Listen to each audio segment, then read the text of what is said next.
100년 전 미국에서 26살 되던 해에 한 여자분이 다리를 다쳐요.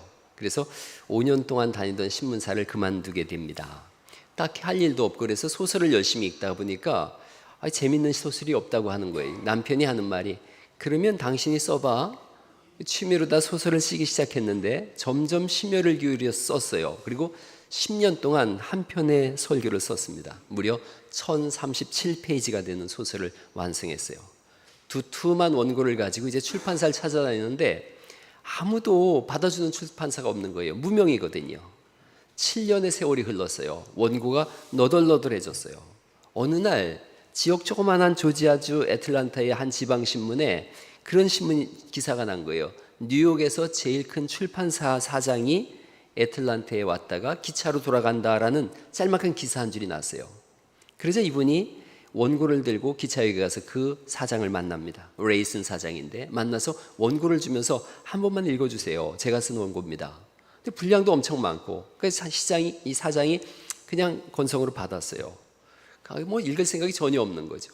조금 가는데 전보가 한 장 온 거예요. 그 전보를 보니까 한 번만 읽어주세요 이렇게 써 있는 거예요. 그래도 뭐 그냥 말았어요. 또 좀 가는데 또 전보가 온 거예요. 제발 한 번만 읽어주세요. 또 거절했어요. 세 번째 또 전보가 온 거예요. 한 번만 읽어주세요. 그래서 이 사장이 도대체 뭘 썼길래 그런가 하고 그 원고를 펼쳤어요. 어떻게 됐냐 하면 설교 끝에 알려드릴게요. 오늘 우리가 읽은 10장에 보면 1절에 이렇게 되어집니다. 이 마가복음을 계속해서 강의를 나가니까 여러분이 이제 감을 좀 잡으셨을 거예요. 10장 1절에 예수께서 거기서 떠나 유대 지경과 요단강 건너편으로 가시니 무리가 다시 모여들거늘 예수께서 다시 전례대로 가르치시더니, 예수님 가르치세요. 사람들이 모여들었어요. 그랬더니 2절이요. 바리새인들이 예수께 나와 그를 시험하여 묻되 사람이 아내를 버리는 것이 옳으니까, 이 질문을 하는 거예요. 근데 이 질문이 평범한 질문이 아니에요. 함정을 파는 질문이에요. 유대의 왕 중에 헤롯 왕이 있죠. 그 헤롯 왕의 아들이 헤롯 안티파스, 성경은 헤롯 안디바라고 써 있어요. 헤롯 안디바가 이웃나라 공주와 결혼했는데 이혼을 합니다. 그러고 보니까 자기 동생의 아내가 헤로디아인데 너무 예쁜 거예요. 그러니까 그 헤로디아를 갈취해서 자기 아내로 삼습니다. 이런 일이 일어났어요. 그러니까 자기가 이혼하고 재혼한 부당함이 있는 거죠. 이걸 세례 요한이 지적을 했어요. 사람이 어떻게 인간의 모습을 하고 그럴 수가 있느냐 지적을 했어요. 그리고 어느 날인가 자기 생일 파티 때, 생일날 그 헤로디아의 딸, 자기 친딸이 아니죠, 헤로디아의 딸 살로메가 나와서 춤을 춥니다. 너무 춤을 잘 추고 그러니까 사람들이 다 깜짝 놀래가지고 정신을 놓고 있는데 헤롯 왕이 이렇게 얘기를 해요. 야, 너 소원이 뭐냐? 네가 이 나라의 절반을 달라 그래도 내가 줄게. 소원 말해봐. 그랬더니 살로메가 홀짝 엄마한테 가가지고, 엄마, 소원을 말하라고 하는데 뭐라고 할까? 헤로디아가 기분 나쁜 게 하나 있는 거예요. 세례 요한이 자기 이혼하고 재혼한 것에 부당함을 지적했거든요. 세례 요한의 목을 달라고 해라. 그래서 세례 요한이 감옥에 그 당시에 있었는데 세례 요한의 목을 쳐서 쟁반에 가지고 옵니다. 그 지역이 이 베레아 지역인데, 이 베레아 지역에서 바리새인들이 와서 예수님한테 이렇게 묻는 거예요. 이혼이 옳습니까? 틀립니까? 여러분 생각해 보세요. 이혼하는 거 틀렸다라고 하면 헤롯 왕으로 인하여 목을 잘리게 될 거예요. 또 이혼해도 돼 그러면 율법에 어긋나요. 그러니까 이러지도 저러지도 못하는, 죽이려고 하는 그런 함정을 판 질문이에요. 죽이려고 하는 음모와 계략이 되어져요. 그리고 이런 것들이 쌓여서 결국은 예수님이 십자가의 죽음을 당하세요. 그런데요, 거기서 끝나지 않죠. 십자가의 죽음에서 끝나지 않고 부활로 이어지고, 그 부활은 우리의 구원으로 이어지는 줄 믿으시기 바랍니다. 이게 기독교의 신비 중의 신비예요. 사람들은 예수님을 죽음으로 내몰았는데 예수님은 죽음 이후의 부활과 우리의 구원의 역사를 다 이루세요. 그래서 하나님의 역사는 언제나 역전의 역사가 되는 줄 믿으시기 바랍니다. 오늘 예배 속에서 여러분에게도 이런 역전이 일어나기를 간절히 축원합니다. 예수님의 십자가와 부활은 어떤 의미가 있는가를 한번 오늘 말씀을 같이 나눠보려고 그래요. 예수님의 십자가와 죽음이 어떤 의미를 가지고 있는가, 왜 죽으셔야 됐고 왜 살아나야 되셨는가 하는 거예요. 하나님의 중요한 속성이 있는데, 하나님이 가진 속성이 중요한 것이 두 가지가 있다면 공의와 사랑입니다. 공의와 사랑. 공의, 이것은 의로우심이에요. 빛 대신 하나님이세요. 어둠이 조금도 없어요. 그러다 보니까 죄를 지은 인생은 하나님 앞에 설 수가 없어요. 소멸되어져요. 우리가 다 이렇게 얘기하죠. 내가 언제 죄를 졌다 그럽니까? 또 교회를 좀 나온 사람들이 하는 뜻밖의 황당한 질문이 있어요. 그 아담 죄 때문에 나까지 죽게 되다니 억울하다. 성경은 과연 아담의 죄 때문에 우리가 죽는다라고 말씀할까요? 하나님을 떠난 것을 성경은 죄라고 말씀하거든요. 그 하나님이 온 세상을 지으셨는데 온 세상을 지으신 하나님을 모르고 떠나가는 그걸 성경은 가장 큰 죄라고 말씀하세요. 하나님이 우리를 지으시는지 어떻게 아나요? 로마서 1장 20절에 써 있어요. 창세로부터 그의 보이지 아니하는 것들, 곧 그의 영원하신 능력과 신성이 그가 만드신 만물에 분명히 보여 알려졌나니, 우리를 지으셨음을 온 천하 만물이 다 증거하고 있다는 거예요. 그래서 온 천하 만물을 보면 하나님이 우리를 지으신 분이시구나, 너무나 신비롭구나. 우주를 봐도 저 넓은 우주보다 더 큰 하나님이 계시는구나. 미생물을 봐도 그것보다 더 세밀한 하나님이 계시는구나. 얼마 전에 제가 트리옵스라고 하는 작은 그 물에 사는 그 충을 봤어요. 저렇게 생겼는데 저게 긴고리 투구새우라 그래요. 긴고리 투구새우, 투구처럼 생겼죠. 3억 년 전에 살던 고생대 생물인데 6cm까지 자란다 그래요. 근데 2주에서 4주밖에 수명이 안 돼요. 근데 저 3억 년을 살아왔어요. 사람들이 궁금한 거지, 어떻게 사나. 저게 마른 땅에다가 물만 넣으면 하루쯤 지나면 트리옵스가 부화를 해요.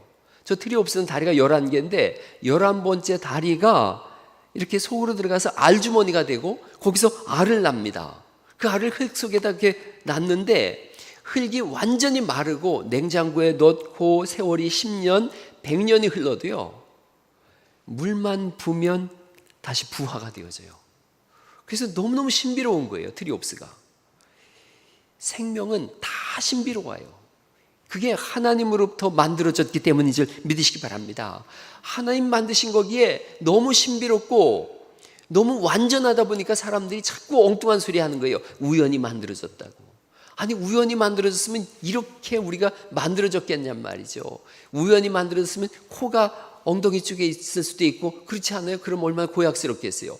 있어야 될 부분에 정확하게, 아주 정확하게 있어요.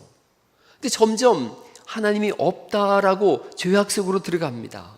로마서 1장 28절에 있는 말씀인데, 사람들이 그 마음에 하나님 두기를 싫어해요. 하나님께서 그 상실한 마음에 그냥 내버려뒀거든요. 그랬더니 어떤 일이 일어나는가? 합당치 못한 일을 하기 시작합니다. 불의, 추악, 탐욕, 악의, 시기, 살인, 분쟁, 사기, 악독이 가득하고 수근수근하는 자고, 죄악의 온상이 되어져 버려요. 우리 안수사님 기도를 정말 잘하셨는데 그런 상황이 되어져요. 기후위기, 또 이 모든 이 전쟁의 위기, 모든 어려움들이 어디서 오나? 하나님으로부터 온 게 아니에요. 인간의 악함으로부터 온 거예요. 하나님은 그냥 내버려 둬봤어요. 너희들이 나 없다 그러지, 나를 투명 하나님처럼 취급하지, 그럼 내가 그냥 가만히 있어 볼게. 그 순간 온갖 악들이 다 튀어나온 거예요. 그래서 로마서 3장 10절에 기록된 바 의인은 없나니 하나도 없으며, 18절에 그들의 눈앞에 하나님을 두려워함이 없느니라. 하나님 두려워하지 않는 거예요. 마음껏 죄짓고, 그리고 지옥이 어디 있어? 죽으면 끝나지, 이렇게 하는 거예요. 그런가 하면 이상한 자신감도 가지고 있어요. 나는 죽어도 이상하게 좋은 데 갈 거야, 이런 생각들을 가지고 있어요. 하나님의 공의 앞에서 우리는 다 죄인이에요. 죄의 삭은 사망이다, 영멸이에요. 영원한 지옥이에요. 여기서 벗어날 수 있는 존재가 하나도 없어요. 하나님의 공의가 드러나는 거예요. 그런데 다른 한편엔 하나님 사랑이라고 말씀하셨잖아요. 하나님의 속성이 사랑이에요. 성경 끊임없이 하나님의 사랑에 대해서 말씀하세요. 온 우주를 짓고 우리를 지으신 이 발로가 사랑이에요. 여기서 모순이 생겨요. 공의와 사랑이 충돌하는 거예요. 공의에 의하면 죽을 수밖에 없는데 사랑에 의하면 살릴 수밖에 없는 이 자가당착, 모순이 일어난 거죠. 하나님이 생각하신 창조 전부터 계획하신 것이 제3의 방법이에요. 그게 십자가예요. 누군가가 우리의 죄를 대신 짊어지면 하나님의 공의도 이루어지고 그리고 하나님의 사랑으로 우리를 살릴 수 있으니 제3의 방법, 진짜 구원의 방법, 십자가예요. 누군가가 내 죄를 대신 짊어짐으로 죄값을 치를 수 있다면 온전히 하나님의 사랑만이 내게 임재하지 않겠어요? 근데 이게 조건이 있어요. 필요한 조건이 있는데 나의 죄를 대신 짊어지려면 그분은 죄가 없어야 돼요. 죄 없는 분이어야 되고 또 하나 인간이어야 돼요. 인간만이 인간의 죄를 대신 짊어지니까요. 그러면서도 모든 인류의 죄를 대신 담당해야 되니까 하나님이셔야 되는 거예요. 이 완전한 필요 조건을 성립하신 분이 누군가? 예수님이세요. 예수님은 하나님이시면서 사람이시고 죄가 없으신 분이세요. 모든 필요 조건이 다 채워졌어요. 그럼에도 불구하고 아직 충분하지 않아요. 충분 조건이 있어야 돼요. 하나님의 승인이 있어야 돼요. 그래, 내가 대신 사람의 죄를 짊어지는 것에 대해서 내가 승낙할게. 하나님의 승인이 있어야 되고요. 우리의 죄를 대신 짊어지시는 예수님의 동의가 있어야 돼요. 그렇게 하겠습니다. 제가 십자가의 고난을 담당하겠습니다. 짊어지겠습니다.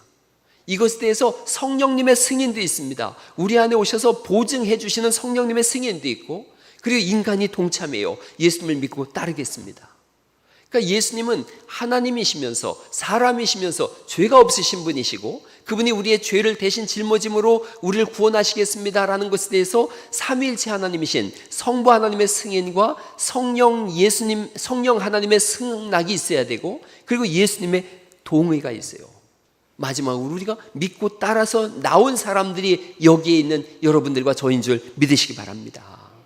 이 모든 구원에 있어서는 우리 편에서는 아무런 방법이 없어요. 우리가 할 수 있는 것이 하나도 없어요. 전부 하나님이 해놓으셨어요. 그래서 10장 25절을 보시겠어요? 심지어 이렇게 말씀하세요. 10장 24절 말씀부터 같이 한번 읽어보시죠. 24절 시작. 제자들이 그 말씀에 놀라는지라 예수께서 다시 대답하여 이르시되 얘들아 하나님의 나라에 들어가기가 얼마나 어려운지 25절 시작. 낙타가 바늘귀로 들어가는 것이 부자가 하나님의 나라에 들어가는 것보다 쉬우니라 하시니. 예수님 과장법을 쓰셨지만 낙타가 바늘귀에 도저히 들어갈 수 없듯이 사람이 하나님 나라에 들어갈 수 있는 어떤 방법도 없다는 거예요. 사람들은 하나님 나라에 들어가기 위한 방법들로 고행을 택해요. 내가 고행을 하면 또 종교를 만들어요. 이런 종교 저런 종교를 만들어서 이 종교를 통해서 내가 뭔가를 만들어내면 구원을 받겠지. 그래서 선행을 베풀기도 해보고 고행을 하기도 하고 도덕적으로 살아보기도 하고 죄를 안 지려고 몸부림치기도 하고 아무런 방법도 하나님 나라에 들어갈 수 있는 길이 없다라고 말씀하세요. 그러니까 26절에 있는 말씀 또 읽어보죠. 시작. 제자들이 매우 놀라 서로 말하되 그런즉 누가 구원을 얻을 수 있는가 하니 27절 읽어보시죠. 시작. 예수께서 그들을 보시며 이르시되 사람으로는 할 수 없으되 하나님으로서는 그렇지 아니하니 하나님으로서는 다 하실 수 있느니라 말씀하시는 줄 믿습니다. 이 말씀의 뜻은 이거예요. 하나님이 전부 하신다는 거예요. 하나님으로만 가능하다는 거예요. 그리고 하나님으로만 가능하다라고 하는 증거가 뭐냐? 바디메오 사건이 그래서 오늘 우리가 읽은 46절 말씀부터가 그래서 기록되어져 있어요. 바디메오 사건은 이런 사건입니다. 바디메오라고 하는 분이 여리고에 살았어요. 이분이 시각장애인이세요. 앞을 못 보세요. 여리고는 향기라는 뜻을 가진 장미의 도시예요. 아름다운 장미향을 맛봤지만 이 장미향은 느끼지만 한 번도 본 적이 없어요. 이 아이가 태어났을 때부터 앞을 보지 못한 것 같아요. 그래서 바디메오는 이름이 없어요. 바디메오 이름 아닌가요? 아니에요. 바 하면 아들이란 뜻이에요. 디메오는 아버지의 이름이에요. 그러니까 디메오의 아들 이런 뜻입니다. 바디메오 앞을 못 보는 분으로 태어났는데 이 당시 상황이 뭐였냐면 장애를 가지고 태어나면 죄가 있다라고 생각했어요. 그러니까 2000년 전이니까 그럴 만도 하죠. 죄가 있어서 태어났다고 생각해서 버림받은 아이가 되어져요. 이름도 없어요.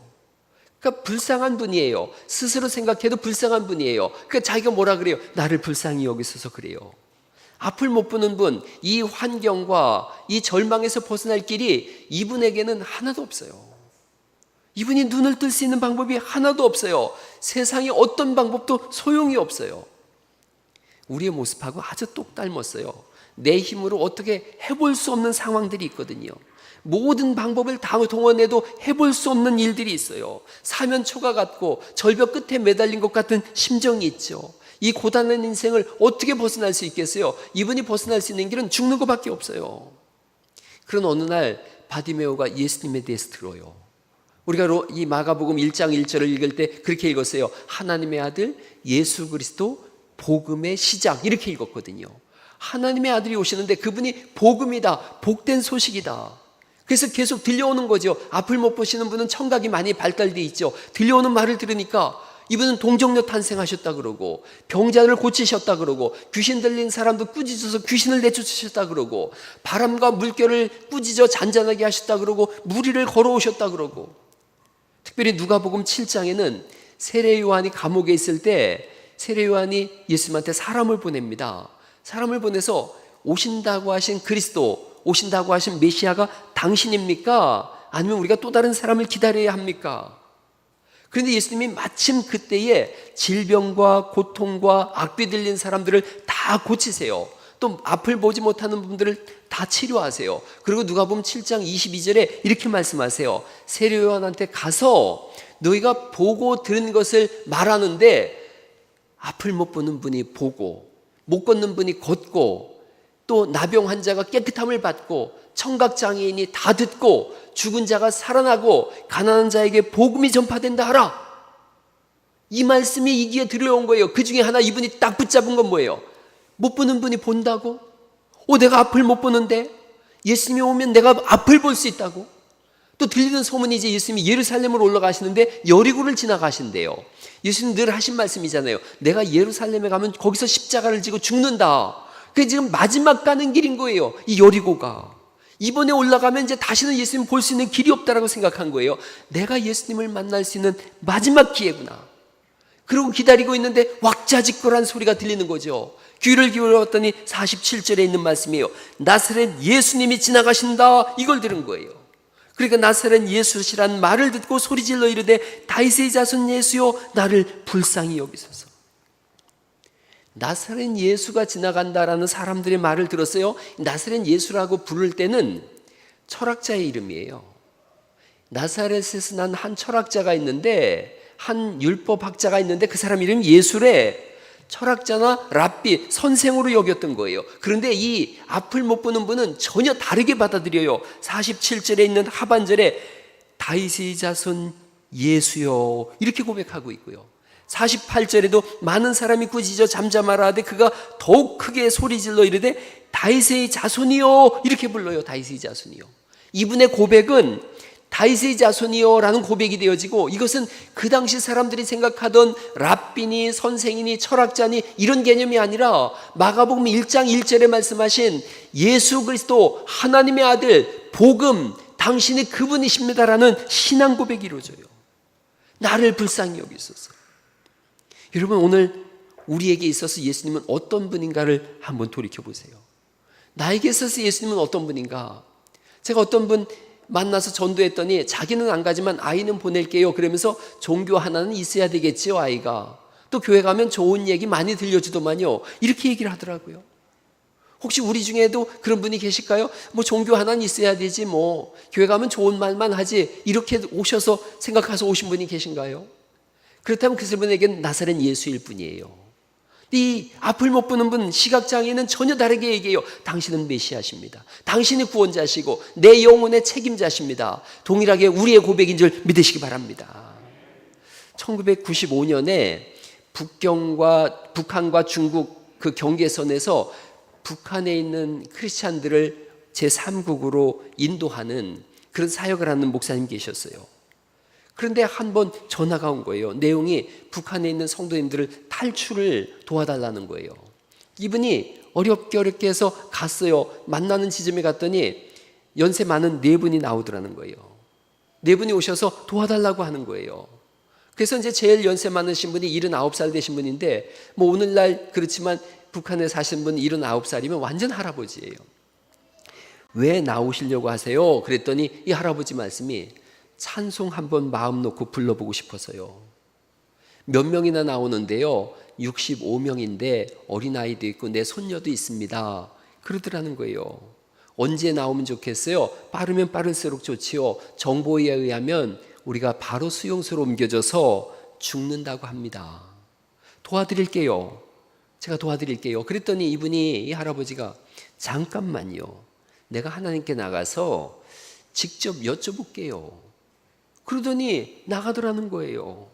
10분 만에 터벅터벅 걸어 오시는데 어깨가 축 처져 있더래요. 그래서 왜 그러세요? 내가 하나님께 기도했어요. 하나님, 여기서 너무 고단하고 우리가 생명의 위협을 받습니다. 나가야 되겠습니다. 그랬더니 하나님께서 너희를 이 북한 땅에 남겨둔 걸 몰라서 그러냐? 이렇게 말씀하시더라는 거예요. 우리가 하나님 매 맞는데요, 내가 모르겠니? 우리가 굶주렸는데요, 굶는데요, 내가 몰라서 그렇겠니? 우리가 이제 끌려가서 죽는다니까요, 너 몰라서 묻는 거니? 그러시더라는 거예요. 가지 말라 그러시더래요. 그래서 이 할아버지가 우리 안 갑니다, 하나님 가지 말라 그러셨어요. 인사를 하는데 목사님이 눈물이 나더래요. 안녕히 가세요. 그랬더니 뭐 인사를 그렇게 합니까? 뭐라고 해요? 천국에서 만납시다. 그래야지요. 이 할아버지가 뒤돌아서서 가는데 이 목사님 귀에 음성이 들려오더래요. 그 할아버지의 음성이, 누가 우리를 그리스도의 사랑에서 끊으리요? 그러면서 가시더래요. 몇 년 뒤에 그곳에 다시 갔는데 자기를 운반해주던 택시기사를 만났어요. 그래서 택시 운전사가 알아보길래 그분들 어떻게 됐어요? 그랬더니 65명 다 끌려가서 거기서 고문당하고 노동하다 다 죽었다 그러더래요. 여러분, 죽음 앞에서 이게 신앙의 신비더라고요. 누가 우리를 그리스도의 사랑에서 끊으리요? 신앙은 죽음을 넘어서요. 그래서 신비 중에 신비예요. 저는 이 할아버지의 신앙이 너무 부럽더라고요. 이런 상황 속에서도 하나님의 사랑을 고백하고 있구나. 여러분, 그 끔찍한 아우슈비츠 수용소에 하나님도 없는 것 같고 인간악이 극대화된 곳이 거기죠. 가스실에 다 집어넣어서 죽이는 곳. 그런데 연합군이 여기를 탈환했어요. 점검하는데 한쪽 벽에 쓰여진 흐릿한 글씨가 있는데 그 글씨는 하나님의 사랑, 말로 다 형용 못하네. 하늘을 두루마리 삼고 바다를 먹물 삼아도 한없는 하나님의 사랑 다 기록할 수 없겠네. 그리고 맨 밑에 한 문장 더 써 있더래요. 하나님은 여기에 계십니다. 신앙은 비밀이에요. 그 무한한 사랑으로 우리에게 다가오시고 생명을 전해주시는 예수님을 오늘 만나는 은혜가 있기를 간절히 축원합니다. 예수님 만나면 내 환경과 삶과 절벽 같은 인생이고 불면의 밤이고 이 모든 것을 넘어서요. 극복되어져요. 이 사건이 바디메오 사건이에요. 앞을 못 보는 분. 사람들은 이 사람을 꾸짖습니다. 시끄럽다고, 조용히 하라고. 그런데 그는 신경 쓰지 않아요. 내가 보려고 온 사람은 당신들이 아니요. 내가 만나려고 하는 분은 당신들이 아니요. 당신들이 꾸짖고 나를 막아도 내가 만나야 할 분이 있는데 그분은 전능하신 하나님이시고 이 땅에 나를 구원하기 위해서 오신 구원자십니다. 이분은 멈추지 않고 더 소리를 질렀고 결국 예수님을 만나게 된 줄 믿으시기 바랍니다.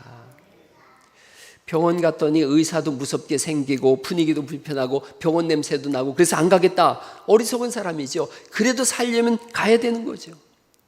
교회도 마찬가지예요. 교회도 여러 가지로 불편해요.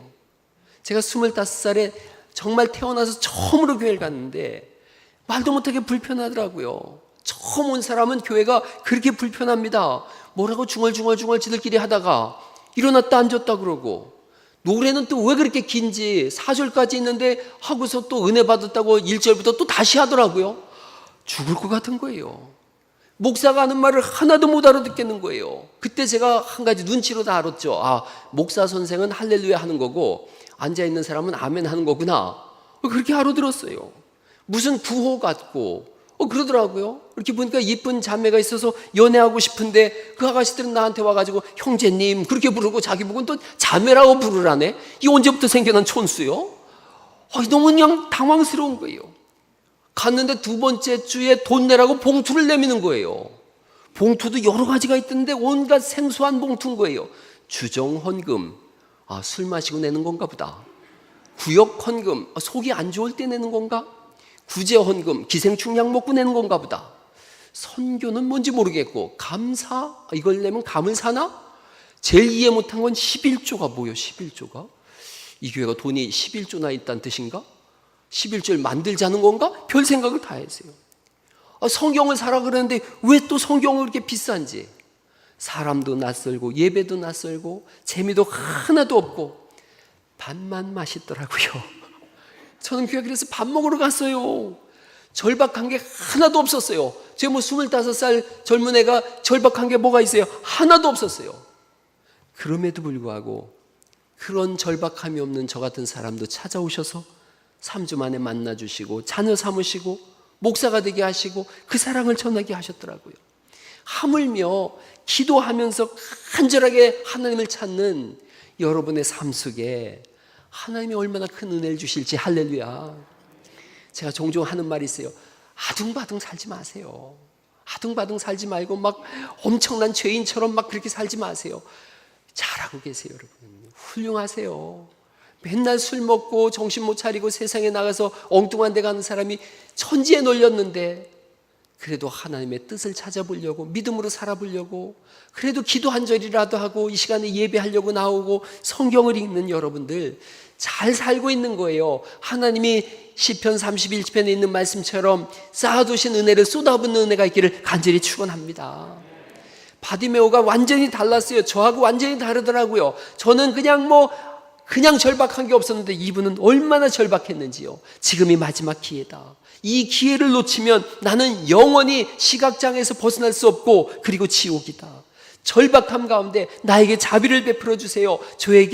저를 불쌍히 여겨주세요. 제가 가진 영어 성경에 패스 미 낫, 나를 통과하지 마세요. 나를 거쳐가지 마세요. 나에게 멈춰서 주세요. 간절함이 있는데 이 간절함이 전능하신 하나님의 발걸음을 멈추게 하더라고요. 예수님께서 내 믿음이 너를 구원하였느니라. 눈을 뜨게 하세요. 그리고 52절 말씀에 이렇게 돼 있어요. 52절 같이 읽어볼까요? 시작.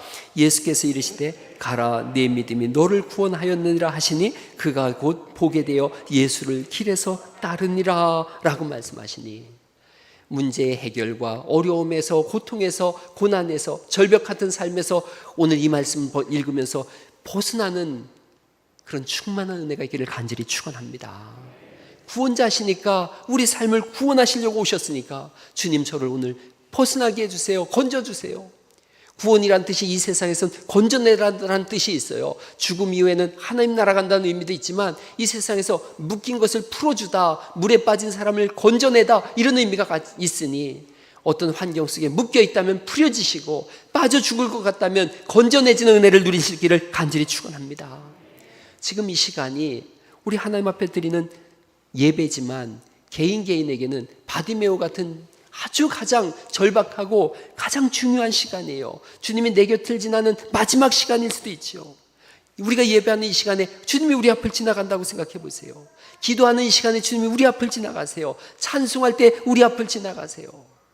수없이 많은 사람들이 예수님을 따라다녔는데 그러나 이분처럼 은혜를 누린 분들은 몇 없어요. 예수님을 구원자로 심각하게 받아들이지 않았기 때문에 그래요. 우리의 고백이 뭐예요? 주 떠나가시면 내 영혼 헛되네. 이게 바디메오의 고백이며 동일하게 예수님 믿는 우리의 고백인 줄 믿습니다. 예수님 떠나가시면 내 영혼 헛되요, 텅 비어요, 아무것도 없어요. 달리 말씀드리면 예수님이 우리의 전부인 줄 믿습니다. 사람들이 바디메오를 막 핍박하지요. 이 앞도 못 보는 것이 어디 사람 시끄럽게 하냐고 그러죠. 이 사람은 신경도 쓰지 않아요. 천지의 주인이신 주 하나님을 찾는 사람이, 주님을 만나는 사람이 어찌 잡소리에 신경 쓰겠는가 하는 거예요. 이 사람을 거꾸로 엎드리려고 하는 수많은 고난과 시험과 역경이 있지요. 제가 시각장애인이라고 했지만 이 당시 사람들은 그렇게 얘기 안 하죠. 소경 주제에, 거지 주제에, 이름도 없는 것 주제에 사람들의 꾸짖음이 있어요. 그러나 예수님을 향해서 나아가는 그의 발걸음을 조금도 멈추지 못하게 했어요. 결국 그는 멈추지 않는 믿음으로 인해서 천지를 창조하신 예수님의 발걸음을 멈추게 하고 빛이 있으라 선언하신 그 음성이 그에게 동일하게 임함으로 인해서 눈이 열리고 이 아름다운 여리고성의 장미까지 보게 되는 은혜를 누리게 된 줄 믿습니다. 거기서 끝나지 않고 이분은 예수님을 따라가는 걸요. 예수님의 제자가 되어졌어요. 어둠에서 밝은 광명으로 나올 수 있는 유일한 길, 우리 인생의 캄캄함에서 빛으로 나올 수 있는 유일한 길은 예수 그리스도밖에 없습니다. 오늘 살면서 십자가 예수님 안에서 포기하지 마세요. 다 잃어버린 것 같아도 예수님 계시면 다 얻은 거예요. 생명을 오늘 혹시 예배 끝나고 내가 자살해야 되겠다 그런 사람이 있어요. 예수님을 인하여 다시 살아나리라라고 하는 그런 결단과 결심이 있기를 간절히 축원합니다. 매 순간마다 예배가 내 인생의 마지막 예배다 이런 결심하고 예배하는 거예요. 초두에 제가 그 소설 쓴 여자분 말씀을 드렸어요. 3번째 전보가 배달됐어요. 그때서야 그는 이 여자분의 절박함을 봤어요. 그 끈질김에 혀를 찼어요. 원고 뭉치를 집어들였어요. 그리고 읽기 시작했는데 이분은 기차가 멈췄는데도 내릴 줄 모르고 그 원고를 읽었어요. 그렇게 해서 출간된 책이 27개 언어로 번역되어지고 1600만 부가 판매된 제목이 오후 예배 때 알려드리겠습니다. 바람과 함께 사라지다라는 거예요. 바람과 함께 사라지다. 영화로 만들어지고, 그리고 이 대사의 가장 기억에 남는 게 마지막 대사예요. 여주인공이 다 잃어버렸어요. 모든 걸 다 잃었어요. 그리고 태양이 이렇게 지는 그때에 이분이 이렇게 얘기를 해요. 모든 게 다 잘 될 거야. 내일은 또 다른 태양이 떠오를 테니까. Tomorrow is another day. 내일은 또 다른 날이 될 거다. 끈질김과 절박함을 통해서 바람과 함께 사라지다가 우리에게 명작이 돼서 돌아왔어요. 끈질김과 절박함을 통해서 바디메오는 눈을 열었어요. 이제 우리 차례예요. 예수님을 혹시나 나사렛 선생이여 이렇게 치부해 버리는가? 아니면 하나님의 아들 예수 그리스도 복음으로 선포하는가? 1장 1절은 하나님의 아들 예수 그리스도 복음의 시작이라고 말씀하고 있으니 오늘 이 예배가 여러분에게 예수님을 만나고 복음이 선포되는 그 시작점 돼서 하나님의 응답과 기도 속에 역사가 일어나는 은혜가 있기를 예수님 이름으로 축원합니다.